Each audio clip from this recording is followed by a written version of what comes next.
कहते हैं क्यों डरे जिंदगी में क्या होगा, कहते हैं क्यों डरे जिंदगी में क्या होगा, हर वक्त क्यों सोचे कि बुरा होगा। बढ़ते रहो मंजिल की ओर, बढ़ते रहो मंजिल की ओर, कुछ ना मिला तो तजुर्बा नया होगा। वेलकम बैक फ्रेंड्स, मैं हूं अविनाश और आप देख रहे हैं आरजे अविनाश सिंजासी को। दोस्तों, करते हैं आज के दिन की शुरुआत इसी थॉट के साथ, क्योंकि आज हमारे साथ हैं राजकुमार तिवारी जी।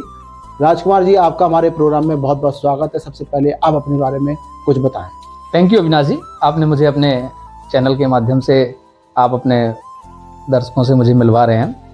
मेरा नाम राजकुमार तिवारी है जी और मैं लुपिन कंपनी में झांसी में मेडिकल रैप का जॉब करता हूं। जी मैं पिछले 12 साल से लुपिन में काम कर रहा हूं। जी इससे पहले मैं डॉक्टर रेड्डीज में था। उससे पहले एक ऑक्सीजन रेमेडीज कंपनी है जिससे मैंने मेरे करियर की शुरुआत करी झांसी में।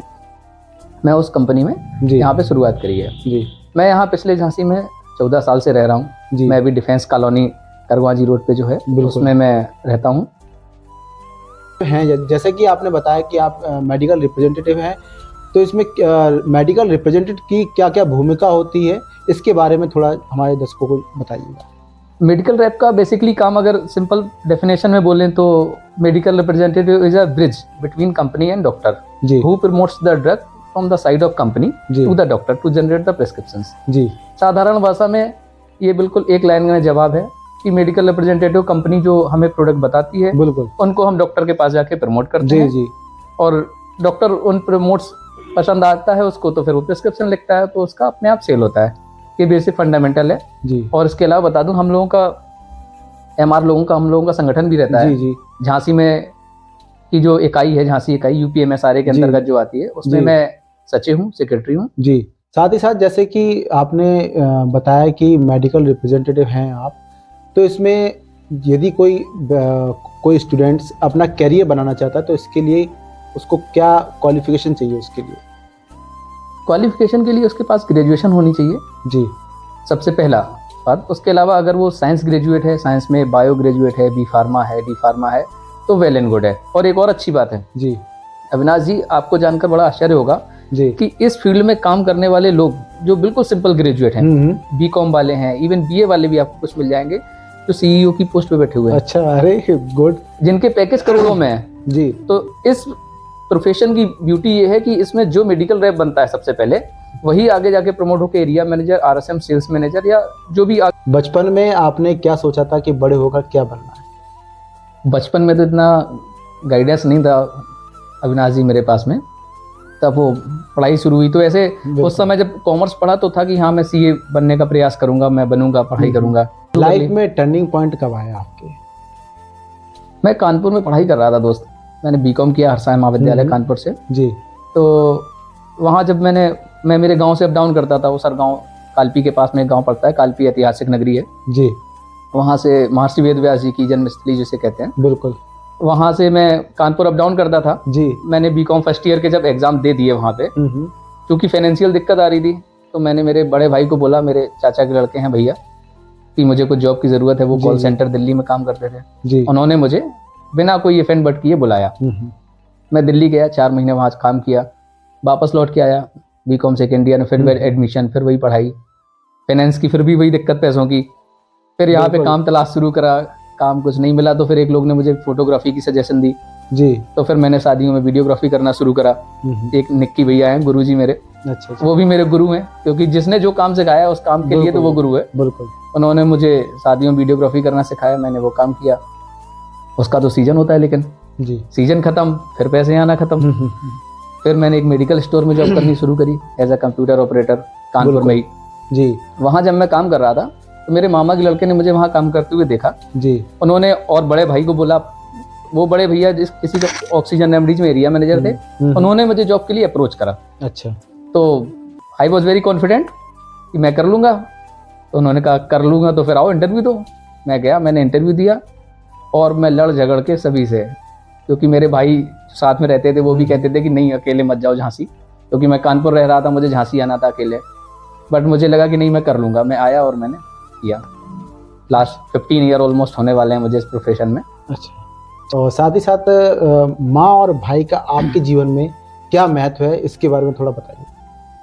माँ के बारे में तो कह पाना बहुत मुश्किल होता है, क्योंकि माँ प्रथम गुरु है, उसने मुझे बोलना पढ़ना सब कुछ सिखाया जी। तो उसकी तो तारीफ के लिए भी मेरे पास शब्द नहीं हो सकते। जी। बाकी मेरा भाई, बड़े भाई का मैंने अभी बताया, बड़े भाई ने मुझे जो जॉब के लिए बोला, मेरे चाचा के लड़के। उसके अलावा मेरा छोटा भाई है, उसने मुझे भी काफ़ी सपोर्ट किया। इवन मैं झांसी में था, मेरी बाइक चोरी हो गई, तो स्टार्टिंग था जॉब का, तो मेरे पास इतने पैसे भी नहीं थे, तो आधे पैसे उसने भी दिए जो जी। बाइक खरीदने में। बिल्कुल। और मेडिकल रैप के काम के लिए बाइक तो बहुत ज़रूरी है। तो ऐसा है भाई बिल्कुल। कि अगर आपका भाई आपके पास साथ है तो आपके दोनों बाजू हैं, बिल्कुल। भाई नहीं है तो दोनों बाजू नहीं है। साथ एक बहुत बड़ा एग्जाम्पल है, बिल्कुल। राम के साथ में लक्ष्मण थे, बिल्कुल। रावण के साथ में विभीषण जी थे। विभीषण थे, बिल्कुल बात। तो हमारे चैनल के माध्यम से अपने भाई और माँ को कोई संदेश, कुछ बोलना चाहेंगे आप? किसी मेरी तो बस उनके लिए यही भगवान से दुआ है, दोनों लोग बहुत खुश रहें, स्वस्थ रहें हमेशा और मस्त रहें। साथ ही साथ आपका सबसे अच्छा दोस्त कौन है और क्यों है? कौन तो मैं नहीं बोलूंगा, लोग बुरा मान सकते हैं, काफी दोस्त हैं क्योंकि, हाँ। लेकिन हाँ इतना है कि दोस्त असली वही है जो मौके पे काम आए। जो मौके पे काम नहीं आया वो दोस्त नहीं है। और मेरे दोस्तों के लिए संदेश है, क्योंकि मुझे पता है मेरे सभी दोस्त मेरे काम आते हैं। तो दोस्तों स्वस्थ रहो आप भी और व्यस्त रहो। जी जी। व्यस्त रहेंगे तो आप युवा भी रहेंगे और स्वस्थ भी रहेंगे। FMRI आपकी ऑर्गेनाइजेशन है, तो इसकी क्या क्या उद्देश्य हैं, उसके बारे में थोड़ा हमारे दर्शकों को बताइएगा। FMRI का उद्देश्य मूल रूप से ये है कि हम जो मेडिकल रैप हैं, जो अलग अलग वर्गों से आते हैं सभी लोग, सबको संगठित करके रखना, उनके जो अधिकार हैं उनको सुरक्षित रखना। FMRI एक ऐसा संगठन है जो अपने लोगों की बात तो करता ही है, साथ में समाज के हित की भी बात करता है। बिल्कुल। इसका एक बड़ा एग्जाम्पल बताऊं, जी। अभी 22 सितंबर को दवाइयों से GST सरकार ने कम करी। बिल्कुल। कुछ दवाइयों पे 0 कर दी, कुछ पे 5% कर दी। जी। इससे पहले ये 12% और 18% थी। बिल्कुल। तो FMRI की ये डिमांड थी कि जी। दवाइयों पे GST 0 करी जाए। ये FMRI की सबसे पहली डिमांड थी। जी जी। जैसा कि हमने बताया कि हमारा बड़ा संगठन की ही ये सोच है कि हम समाज के हित का काम करें। जी। तो हम लोग लोकल लेवल पे, जैसे झांसी का अगर मैं यूनिट की बात करूं, तो झांसी यूनिट कई बार डिसाइड कर लेती है किसी पर्टिकुलर गांव में कैंप करने की। जी। हम लोगों ने एक बड़ा गांव में कैंप किया था, अभी लास्ट टाइम एक पुलिस लाइन में किया था।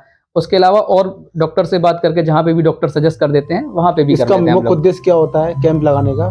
लोगों का हित करना, लोगों के लिए दवाई मुहैया कराना। अभी एक संगठन का मेरे पास लास्ट टाइम कॉल आया था, उनको कुछ प्रोटीन पाउडर्स और आयरन सिरप और जी। के लिए साइप्रोहेप्टेडिन जी। वगैरह चाहिए थे। बिल्कुल। तो हमारे संगठन ने, हम लोगों ने मिलके इकट्ठे करके उनको प्रोवाइड करा दिए, क्योंकि वो फूड सप्लीमेंट है तो उसके लिए ऐसा सिर्फ प्रेस्क्रिप्शन की आवश्यकता नहीं है। और जो पुअर पेशेंट है, जो उसकी अफोर्डेबिलिटी नहीं है, नहीं खरीद पा रहा, तो उसको मिल जाएगा। ठीक है, तो ये संगठन हम लोग करते रहते हैं सब। बात करें प्रेरणा की, आप प्रेरणा किसको मानते हैं और क्यों मानते हैं? प्रेरणा मेरे एक बड़े भाई हैं। जी। उनके साथ में जब मैं छोटा था, मैं मामा के यहाँ जाया करता था। बिल्कुल। तो मैं उनके साथ उनके स्कूटर में पीछे बैठ के जाया करता था। वो मेडिकल रिप्रेजेंटेटिव थे।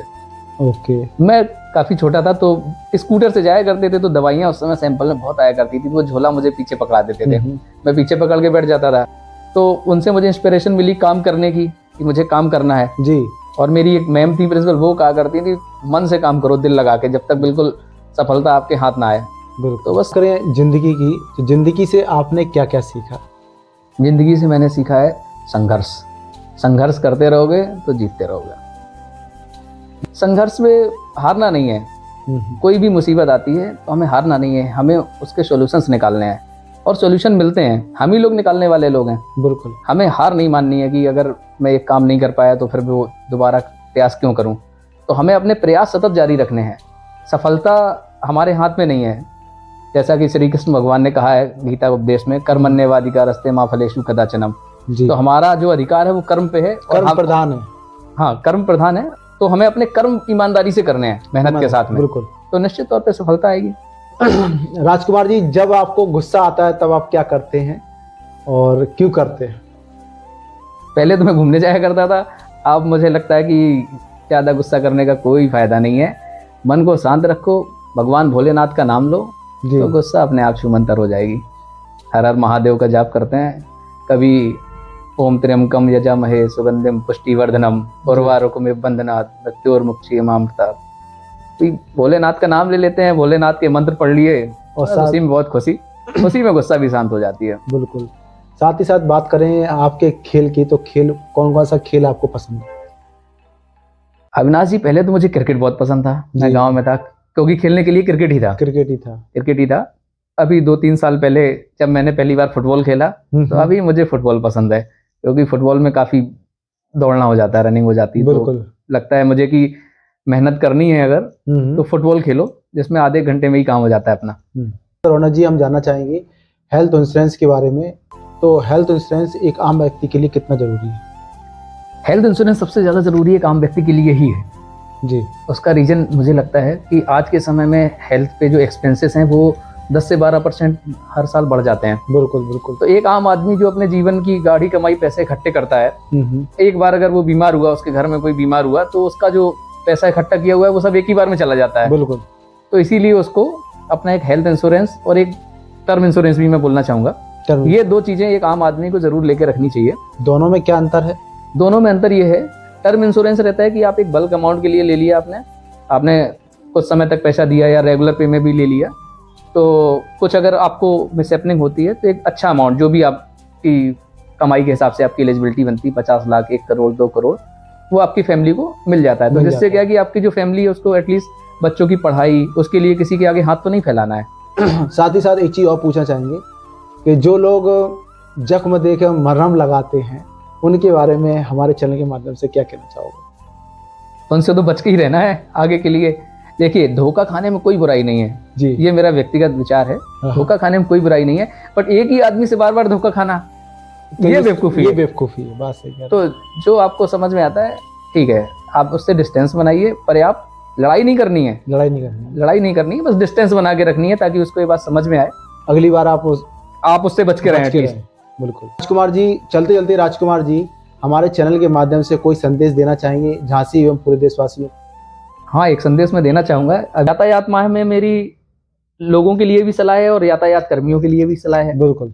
यातायात लोगों को ये सलाह है कि लोग यातायात नियमों का पालन करें, हेलमेट लगा के रखें, बिल्कुल, ड्रिंक एंड ड्राइव ना करें, बिल्कुल, सीट बेल्ट लगाएं कार में है तो, और ओवर स्पीडिंग ना करें, और सबसे अहम जरूरी बात, रॉन्ग साइड बिल्कुल ना चलें।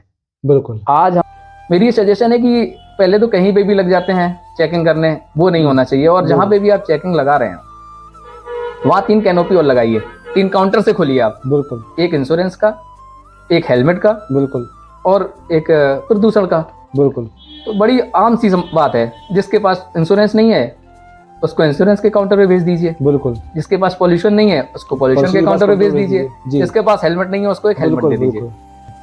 झांसी से आपका क्या कनेक्शन है, उसके बारे में थोड़ा? तो झांसी मेरी कर्मभूमि है, तो जो लगाव है कर्मभूमि से वो तो है। अब तो यही घर है अपना। रानी लक्ष्मीबाई जी का क्षेत्र है, क्रांतिकारी लोग हैं, और हम भी बुंदेलखंड के ही रहने वाले हैं, तो हमारे लिए झांसी वैसे भी हमारा ही है। जी। दोस्तों, आज के लिए सिर्फ इतना ही। फिर मिलेंगे एक नए टॉपिक के साथ, एक नए सच के साथ। तब तक के लिए स्वस्थ रहिए, मस्त रहिए, खुश रहिए। जय हिंद, जय